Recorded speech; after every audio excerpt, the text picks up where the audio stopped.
4 विद्यार्थी और शेर। एक छोटे से नगर में 4 ब्राह्मण विद्यार्थी रहते थे। वे एक दूसरे के बहुत अच्छे मित्र भी थे। उनमें से 3 पढ़ाई लिखाई में बहुत होशियार थे और बहुत चतुर माने जाते थे। चौथा विद्यार्थी पढ़ाई में बहुत तेज नहीं था, लेकिन उसे दुनियादारी की समझ काफी थी।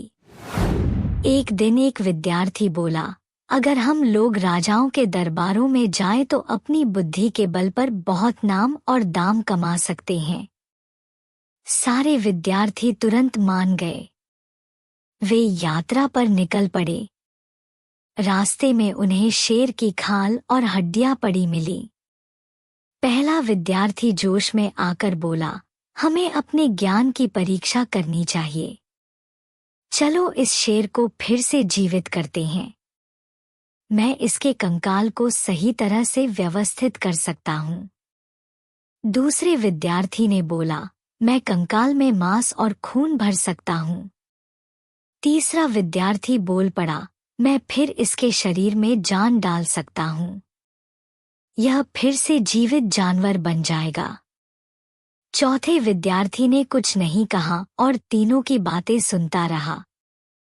इसके बाद उसने अपना सिर हिलाया और बोला, ठीक है, तुम लोगों को जो अच्छा लगे वैसा करो, लेकिन पहले मुझे किसी पेड़ पर चढ़ जाने दो।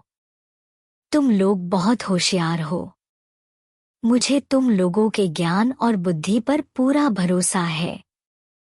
तुम लोग शेर को अवश्य जीवित कर लोगे और जल्द ही यह मरा हुआ शेर जीवित होकर दहाड़ मारने लगेगा।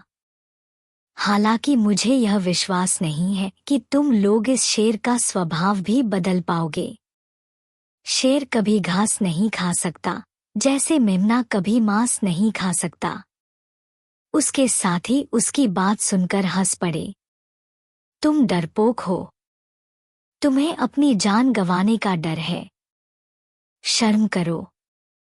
तुम्हें हमारे ज्ञान पर भरोसा है, लेकिन तुम्हें यह नहीं पता कि हम लोग जिस जानवर को जीवित करेंगे वह पूरी तरह हमारे अनुसार ही कार्य करेगा। हम जिस जानवर को जीवन दान देंगे वह भला हमारे ऊपर क्यों हमला करेगा? खैर, तुम चाहते हो तो छिप जाओ और हमारा कमाल देखो। चौथा विद्यार्थी दौड़कर एक पेड़ पर चढ़ गया। उसके सारे मित्र उसे देखकर फिर से हंस पड़े। जब तीसरे विद्यार्थी ने शेर के शरीर में जान डाली तो शेर दहाड़ मारकर उठ बैठा। उठते ही उसने तीनों विद्यार्थियों पर झपट्टा मारा और उन्हें मारकर खा गया। चौथे विद्यार्थी ने ईश्वर को धन्यवाद दिया कि उसने उसे दुनियादारी की इतनी समझ दी कि उसने ईश्वर और उसके बनाए प्राणियों के काम में दखल नहीं दिया।